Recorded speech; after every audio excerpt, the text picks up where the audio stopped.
Hello there, and we're back after the break. So we left at a bit of a cliffhanger moment, looking at history from a different perspective from what you might have ever seen it before. So what I want to do now, having blurted out some of the basics, is to give you the bigger picture, which is as follows. When people think about history, the one thing they generally tend to ignore is the food and the drink and the substances that people are consuming in that point in history.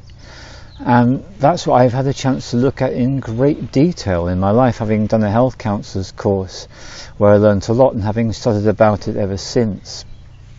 So here's the issue. Our food affects us. The quality of the food and the diversity of the food, it all has a really big impact, not just on us as individuals and on us as families and in groups, but actually our entire culture, our entire society is fundamentally affected by what we're choosing to put into our bodies. So we looked, very brief overview, we looked at how going back 1,000 years ago in the UK, everyone was pretty much on a constant depressive alcohol downer the whole time, small amounts of alcohol, all low grade alcoholics, eating a very, very narrow diet, mostly meat and grains with a few vegetables, and the fashion in the Middle Ages is vegetables, a bit dodgy, don't have too much.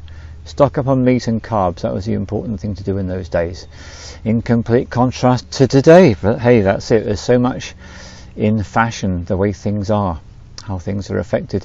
And we looked at the really big changes that started to happen around about 1,000 years ago, when, probably a little bit less than that, when the first Crusades took place, and the Christians went over and fought the Arabs, the Muslims, in the Middle East.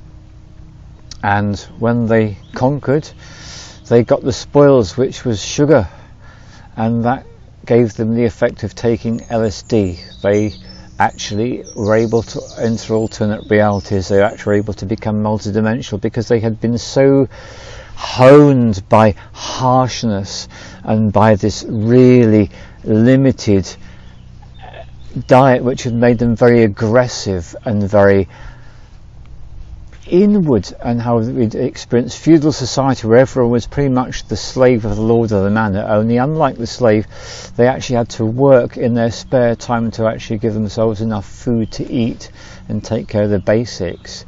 Hard to believe, but that's actually how it used to be in most parts of Western Europe for hundreds and hundreds and hundreds of years. That's how it was. So that was the first big change, and then the second big change was the stimulants of tea, coffee and tobacco, and how that literally brought about the Renaissance and the Age of Enlightenment, as people started to have a really big stimulation in terms of their perspective on life and started to look at the bigger picture. And that's when all the revolutions took place, the French Revolution and all the rest of it. UK managed to dodge that. We had a rather strange thing instead. We had something called Charles I getting beheaded, and we had the Puritans, the Roundheads, take control through Parliament, and for 30-35 years this country was affected by that. You will not sing, you will not dance, you will just say prayers and sing hymns in church, and a load of really strong prohibitions. That came at a particular time as well. So looking at what we eat and what we consume, and I took us further forward and I skipped the Victorian era, so I'm going to go back to that. Victorian era is particularly interesting because all sorts of things were being consumed at that particular time, and it was at a time when we had the Industrial Revolution, all sorts of new developments. You could argue that the things that people were consuming around about that time must have been incredibly important, because we went from people living, basically feudal society broke down and human beings were herded into factories and terraced houses. And I live in one of those terrace houses today that was actually built for factory workers to basically process cotton and to mine coal. So that's right. So going into the detail now. In the Victorian era, there was a lot of things being consumed. The tea and the coffee were still really big things, so was the sugar. It reached the point by the Victorian era that tea, coffee and sugar spread all the way through society. Remember, these things usually begin at the higher echelons of the nobility. They're the first ones to get these so-called treats, and then it trickles down over centuries until by the Victorian time everyone was drinking tea. They were also drinking gin, coffee and sugar being consumed, and all this was having a massive stimulating effect, and that was being counteracted by the meat they were consuming and by the alcohol they were consuming. So let's go into a little bit more detail about the food, because I mentioned it very briefly before. There are so many foods that British people think are like local staples, and they're not. They come from foreign countries. So let me disabuse you of the myths. Right, tomatoes and potatoes don't grow in the UK indigenously at all. They were imported from South America. Tobacco was imported from North America. Coffee and tea were imported from Asia and the Middle East. So things like, okay, really ordinary vegetables like carrots, peppers, aubergines, none of these came from the UK. Garlic, no, none of them. If you were going back 500 years and you were brought up in the UK and you were an ordinary peasant stock, a villain, a serf working on your lord's land, you'd be eating whatever meat you could get your hands on, as much of it as you could. You'd be making a thing called a trencher, which is basically like a plate made out of very simple crude bread dough cooked in the oven. Your food would be slopped on top of that, and if you had any vegetables at all, it would be things like leeks, cabbage. Well, actually not much else really. Even things like broccoli and cauliflower don't come from this part of the world. They come from, well, broccoli, the name gives itself away, it's obviously from Italy, isn't it? So few vegetables come from this part of the world. And when it comes to fruits, yeah, you've got your blackberries, you've got your rose hips, apples and pears. That's it. So what we've witnessed in the last 1,000 years in the UK is a slow and gradual increase in the diversity of the foods that we eat, to the extent now that we can eat foods from all over the world at all times of the year. And you can get green beans from Africa. Sounds crazy, but that's the reality we're living in now. So how is this all affecting us? Let's bring us more up to date. So World Wars I and II were particularly important times for, and it sounds odd, but the liberation of women, because women were suddenly forced to work in the factories in a system called directed labour. In other words, the government was in charge and everyone was obedient, and so women were herded into factories to work and do all sorts of other jobs too, but outside of the narrow confines that were regarded to be women's work. So women were suddenly making bombs, shells, weapons, that kind of thing. People were being exterminated in industrial numbers, and there were huge numbers of people dying, and the ghost situation was appalling. In other words, battlefields and cities, towns full of ghosts, dodgy stuff, negative energies. And so at that time tobacco became such an important part of everyone's consumption.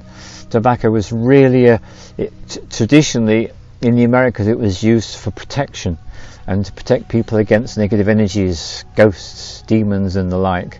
So tobacco consumption became so essential, it was actually given to troops as a ration, because they went out killing people and getting slaughtered every day. If they survived, they needed to be able to smoke tobacco just so they didn't go completely insane after the first battle. That's what kept them going. And the tea and the coffee, well, of course, that was the traditional cry in the UK. Something terrible has happened, your home has been blown up, you've just heard that your family's been destroyed. Have a nice cup of tea. And it was always put that way. It wasn't a cup of tea, it was a nice cup of tea, a nice stimulant. So stimulating tea with stimulating sugar, that's what we were doing. World War I, World War II, essential for people, really essential. And it was to such an extent that although everything was rationed, people had a ration about the amount of sugar they had. Keep the stimulants going, the tea and the coffee, all the rest of it. Let's look at what's been going on since World War II, because the UK has experienced a situation where all the wars have fought have been taking place actually away from the UK and not affecting us directly since World War II.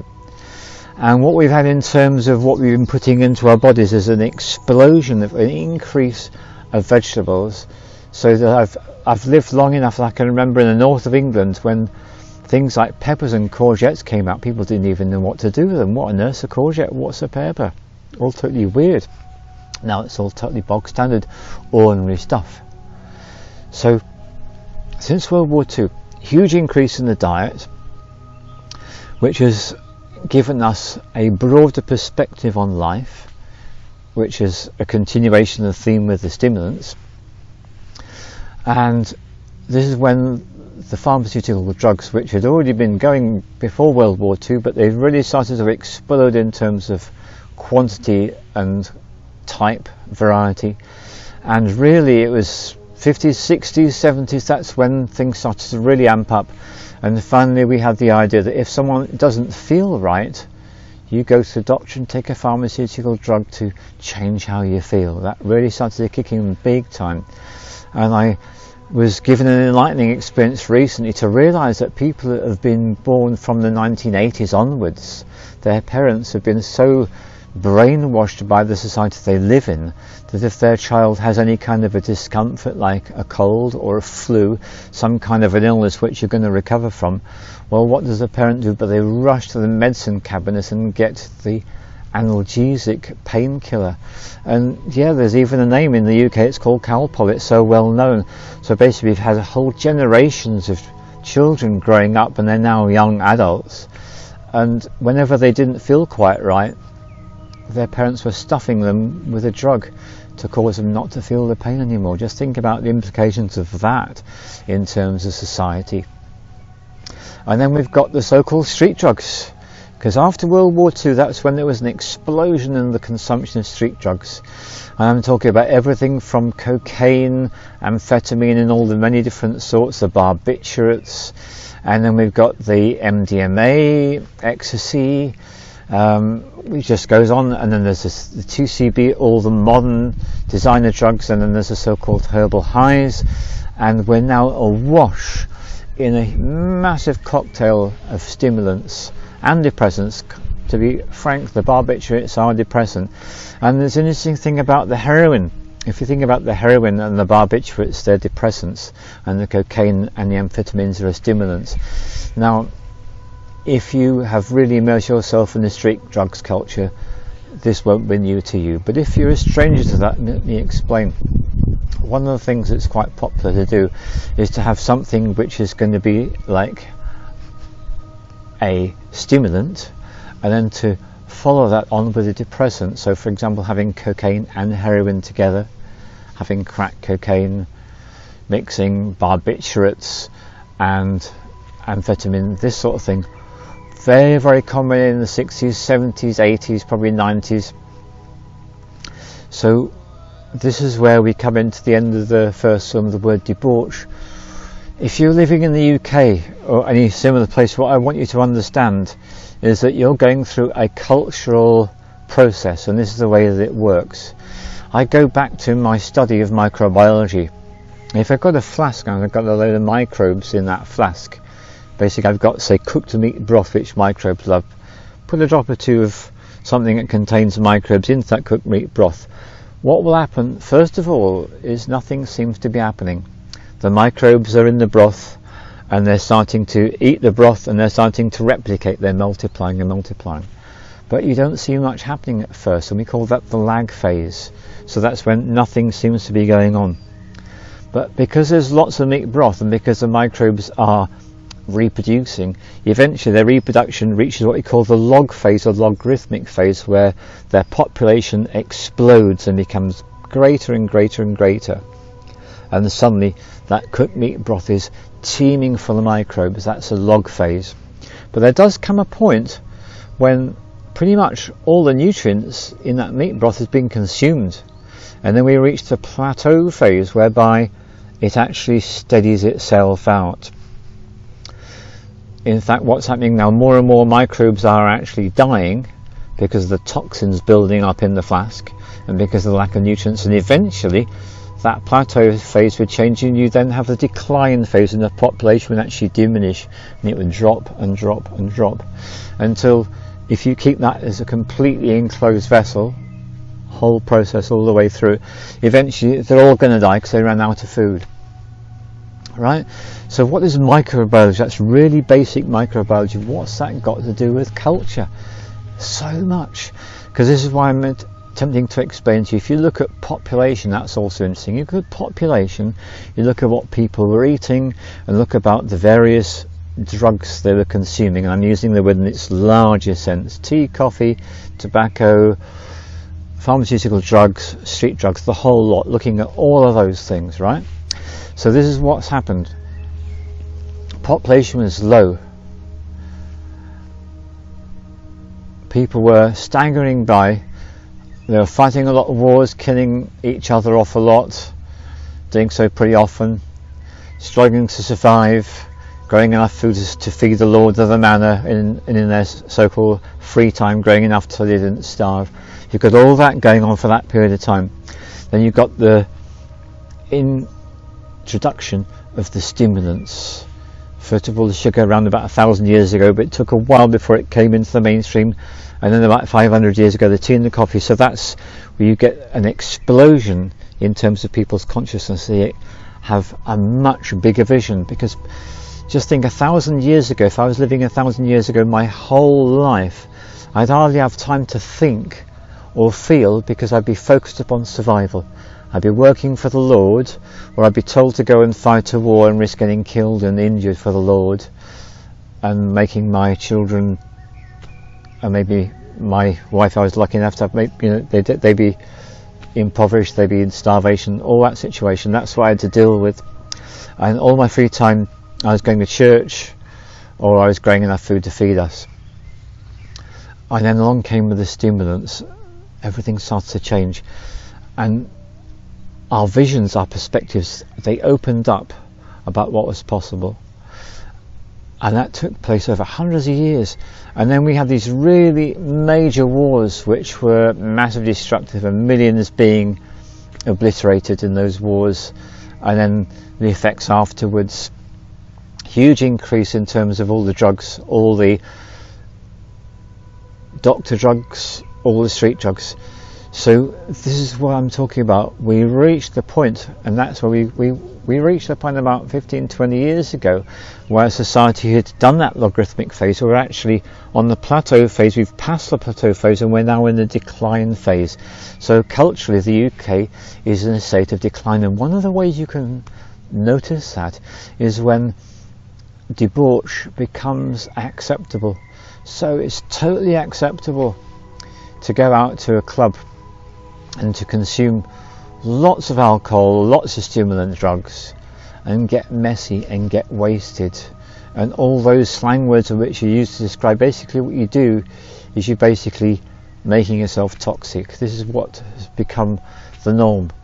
Going out to the pub, making yourself toxic, consuming things to the point of toxicity. And then because the people are so toxic, they stagger out the clubs and they start fighting and killing each other. Hardly surprising when you think about all the toxicity which was within them at that point. So this is where we're up to. We're up to this debauch phase, whereby people are literally making choices where they're damaging themselves, where they're destroying themselves, usually slowly but sometimes quickly. And then we've got what the famous band the Rolling Stones made famous by the song Mother's Little Helper. Mother's Little Helper was all about the housewife in the early 60s.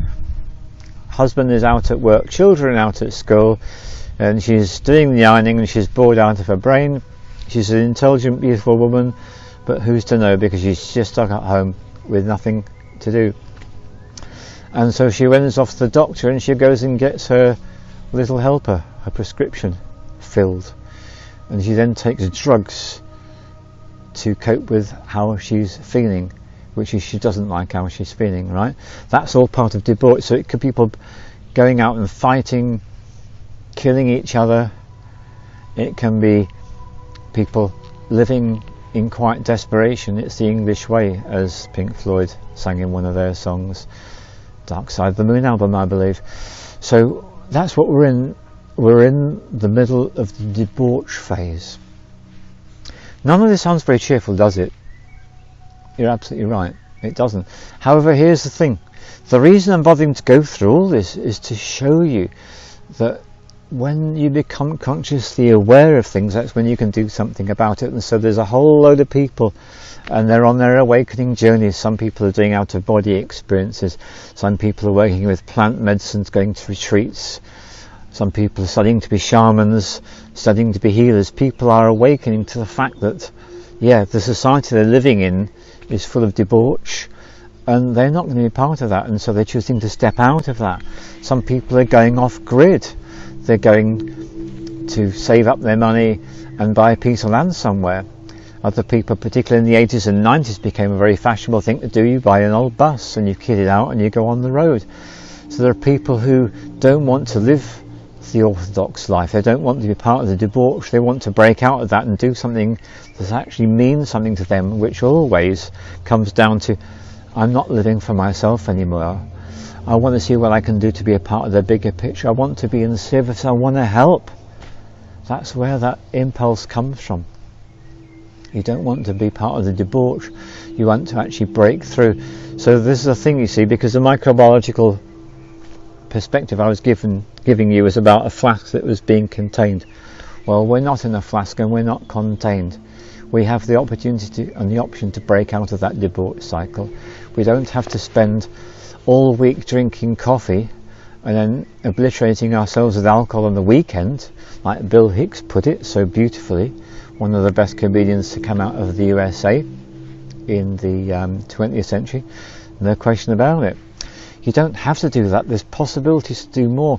And in fact, he was one of the people that suggested that if someone was to go out in the autumn and was to pick some indigenous fungi and make sure they were the right species, if they were to take those little fungi, and then they would actually have an amazing awakening experience.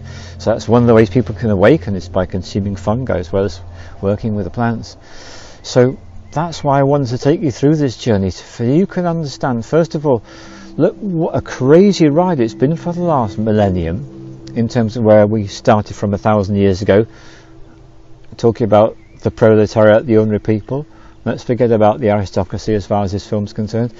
And we've been through this incredible ride, and we've reached the point where it's up to you. You can stay with the debauch cycle if that's your choice, or you can leap out of it.